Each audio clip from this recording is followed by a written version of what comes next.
Hello friends, जैसे कि आप देख रहे हैं समर दस्तक में हम लगातार अपने हमारे पेज में गेस्ट आते आ रहे हैं और उनसे हम चर्चा कर रहे हैं। आज आज हमारा चर्चा का विषय है जो 2 अक्टूबर नागपुर में समर दीक्षा भूमि नागपुर में जो समलों का मेला लग रहा है, समलों का जो कुंभ लग रहा है, वो क्या है, वो आखिर क्यों लोग मेला में इकट्ठा होते हैं, उसका उद्देश्य क्या है और आखिर उस उद्देश्य को वो सफल कर पाया कि नहीं कर पाया, अचीव कर पाया कि नहीं कर पाया।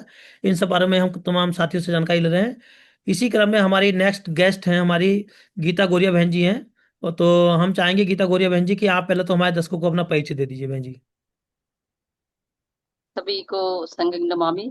मैं गीता गौरिया गुड़गांव से, गुड़गांव हरियाणा से। और मैं पिछले 4 साल से समण संघ में हूँ। और पिछले 24-25 साल से सोशल एक्टिविस्ट के तौर पे एक बाबा साहब की सिपाही के तौर पे काम कर रही हूँ।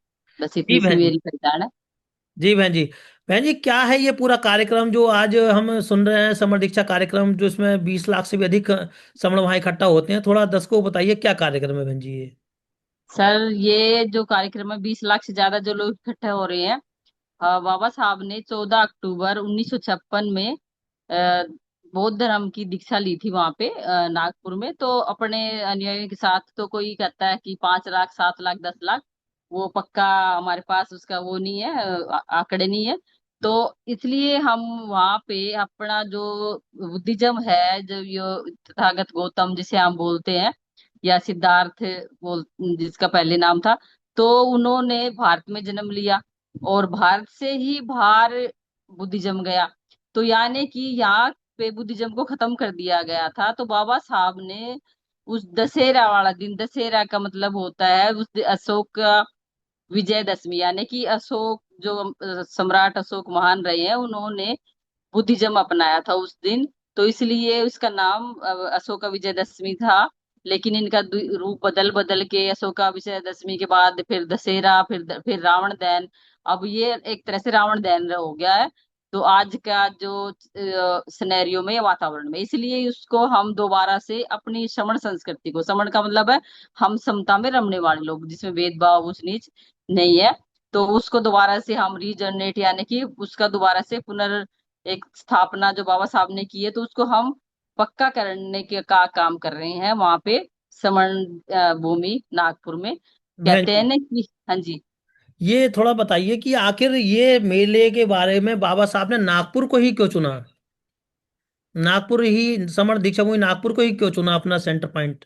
आखिर उनका सोच क्या थी बाबा साहब की इसके पीछे? सर, नागपुर एक तो सबसे बड़ी बात यह है कि जो भारत का जो सेंटर पॉइंट है वो नागपुर में है, जी। जिसे माइल्स बोलते हैं भाई। सबसे पहला पॉइंट तो वो है। दूसरा, जो हमसे विपरीत विचारधारा के लोग हैं, उनका सेंटर नागपुर है। तो उससे पहले ही बाबा साहब ने ये सब, उनकी जो दूरदृष्टि की सोच का नतीजा है कि जो बाबा साहब ने नागपुर में ही दीक्षा भूमि ली, ताकि ये हर बार हमारे जो जनजागरण का प्रोग्राम का या काम जो भी समरण हमारा आया है, महापुरुष चाहे ज्योतिबा फूले हो, चाहे कबीर साहब, रैदास, तो इन्होंने एनकाउंटर किया। एनकाउंटर का मतलब उसके पैरेलल लाइन में एक बड़ी लाइन खड़ी कर दी। जैसे सत्य शोधक समाज का जब काम चल रहा था, ज्योतिबा फूल, राष्ट्रपिता ज्योतिबा फूले काम कर रहे थे, तो उसके पैरेलल लाइन में इन्होंने आर्य समाज की स्थापना की, ताकि उसको एनकाउंटर कर सके, उसको दबा सके। और जो ये गणेश उत्सव है, ये भी उसी टाइम का शुरू किया हुआ है, ताकि जो हमारे युवा हैं, जो हमारे भोले भाले लोग हैं, हमारी जो जनता जिसे हम बोलते हैं जनता जनार्दन, लेकिन वो जनता जनार्दन का जो रूप है, उन्होंने उसमें बदल दिया। यानी कि उनकी जो रुचि नाचने गाने में युवाओं की होती है, महिलाओं की भी, क्योंकि उनको बाहर निकलने का मौका नहीं मिलता। तो ऐसे उस तो उत्सव में जाके, त्योहारों में जाके वो अपने मतलब शौक पूरे करती हैं। तो इस तरह से बहन जी, उन्होंने एक बात बताइए नागपुर कि को चुना। हाँ जी सर। एक बात बताइए कि जो बाबा साहब का बेसिकली इसको लगाने के पीछे उनकी सोच क्या रही होगी? क्या उद्देश्य रहा सर, होगा उनका इसको लगाने के लिए? ये दीक्षा भूमि में सर, जी बहन जी। नागपुर में, जी। सर उनके सोच बहुत बड़ी रही होगी कि जब हम बुद्धिज्म पढ़ेंगे, या उसकी जो 5 सील पे ही, अगर हम त्रिशरण के बाद अगर हम 5 सीलों पे ही चलते हैं, तो हम सारे के सारे जितने भी हमारे अंदर जो विकार हैं, हमारी जो लाइफ है वो बहुत ही स्मूथली हो जाती है। क्योंकि हमारे अंदर सबसे बड़ा विकार तो यही होता है कि जब कहते हैं हम नशा करते हैं किसी भी चीज का, तो वो नशा हर चीज का नाश कर देता है।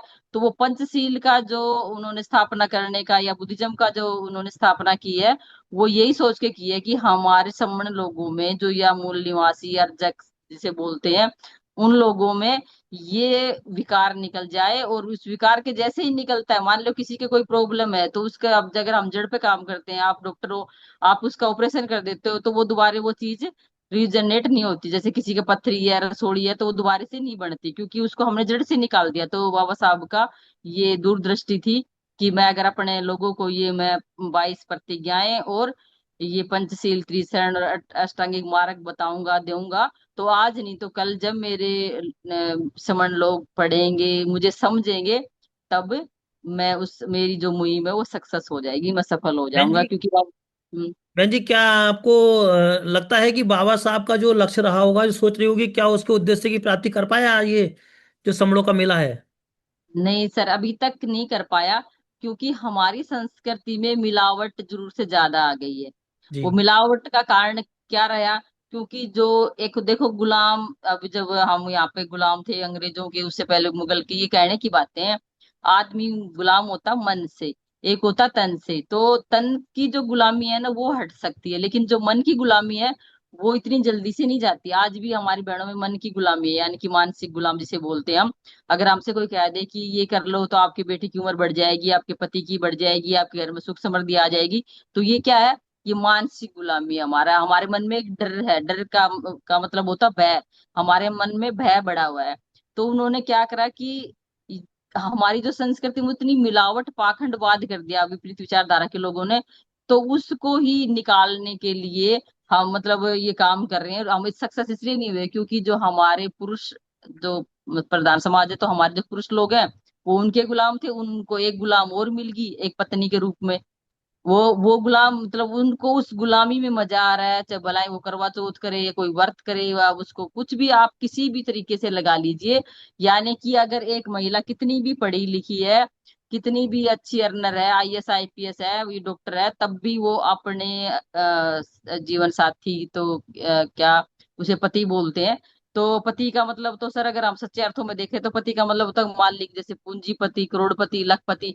तो उसके बिना, पूछे बिना वो अपने मायके भी नहीं जाती, जबकि वो उसका जन्मजात राइट है, उसका अधिकार है। क्योंकि वो वही, जहां से अब आप ये किसी पेड़ को किसी दूसरे आंगन में लगा दोगे तो उसकी जड़ें तो वहीं रहेगी। तो आप उसको वो नहीं कर सकते, ठीक है डिनाई बहन नहीं जी, कर सकते। एक हाँ बात जी ये थोड़ा सा ये बताइए कि आखिर इस लक्ष्य की प्राप्ति करने के लिए समण संघ किस तरह से सहायक है? सर, समण संघ कैसे सक्सेस हो?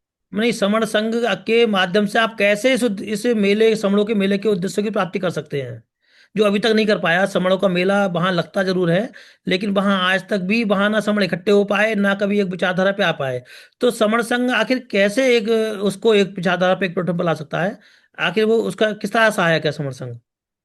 सर, समर्ण संघ ऐसे ला सकता है, हम जैसे हमें पता चला, पहले हमने भी बहुत संगठनों में काम किया और भी चीजों में काम किया हमने। तो अगर जिसको कहते, बाबा साहब ने कहा कि अगर गुलाम को गुलामी का एहसास करा दो तो वो बगावत कर देगा। तो ऐसे ही सर, जैसे ही हमें समण शब्द का मतलब पता चला, श्रमण से जो सो श्रमिक लेबर आला वर्ड का समझ आया, तो वैसे ही हमें समझ आया ये चीजें तो हमें भाई सच में ही इतनी महान है।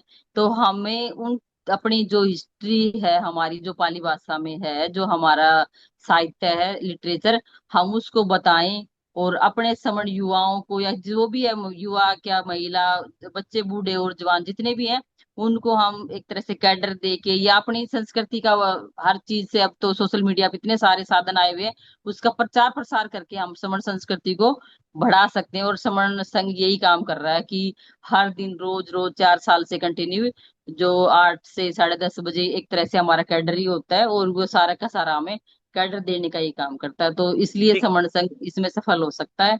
ठीक है बहन जी, अब चलिए, अब लास्ट में आपसे क्वेश्चन करना चाहूंगा कि हमारे जो दर्शक हैं उनको आप आज इस कार्यक्रम के माध्यम से क्या संदेश देना चाहेंगे उनसे?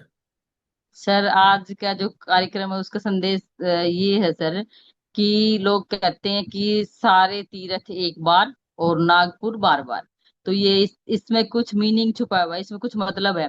क्यों नागपुर बार बार? क्योंकि वहां पे अगर हम जाएंगे दीक्षा भूमि, सबसे पहली बात तो एशिया का नंबर 1 नागपुर में जो दीक्षा भूमि का जो स्थल है बाबा साहब का, वो है एशिया का नंबर 1। दूसरा, जापान और चीन ने यहाँ से बुद्धिज्म जाके जापान और चीन ने अपनाया, और वर्ल्ड में जापान ने जितनी ज्यादा सफलता हासिल की है या चीन ने सफलता हासिल की है, इतनी किसी भी देश ने अभी तक हासिल नहीं की है। उसका एक परिणाम है, कल ही 80 साल हुए हैं वो उसको जो नागासाकी पे बम गिराया था 9 अगस्त 1945 को। तो आप ये देखिए कि उनको घुटने के बल ला दिया गया उस देश को, और आज वो फिर दोबारा से वो सबसे आगे वर्ल्ड में। तो क्या कारण है उसका? उसका काम, उसका इसलिए ये कारण है कि वो बुद्धिज्म को मानता है, और बुद्धिज्म मानने का मतलब है कि तार्किक होना, मतलब यानी कि अपनी बुद्धि से काम करना, ना कि जी भाई। किसी और के कहने के अनुसार चलना। तो वो सारे के सारे अपने बुद्धि से काम करते हैं। वो एक मक्खी जितनी चीज की भी मशीन बना देते हैं, कि एक छोटी सी चिप बना दी। आजकल तो ऐसा चल रहा है कि स्किन में भी एक कोई चिप लगेगी, आप कहाँ जा रहे हो क्या कर रहे हो वो भी उसकी जानकारी सभी को रहेगी। तो इस तरह से हम तार्किक सोच वाले जब बनेंगे, जी साइंटिफिक भाई। बातें जब करेंगे, जब हम अपना अपना खुद का सॉफ्टवेयर यूज करेंगे, यानी कि अपने दिमाग का यूज करेंगे। चलिए बहन जी, बहुत अच्छा लगा आपसे बात करके। आप समर दस्तक में आए, आप पुनः आते रहिए। आपका सदैव स्वागत है, और आपने बहुत अच्छी अच्छी जानकारी दी हमारे दर्शकों को। और इसी में हमारे और भी साथी गेस्ट हैं, उनको ले लेंगे। बहन जी, आपको धन्यवाद, थैंक यू। आपका भी सर, समन दस्तक का भी बहुत बहुत साधुवाद कि आपने मुझे बोलने का मौका दिया और मैंने भी अपनी बात रखने की कोशिश की।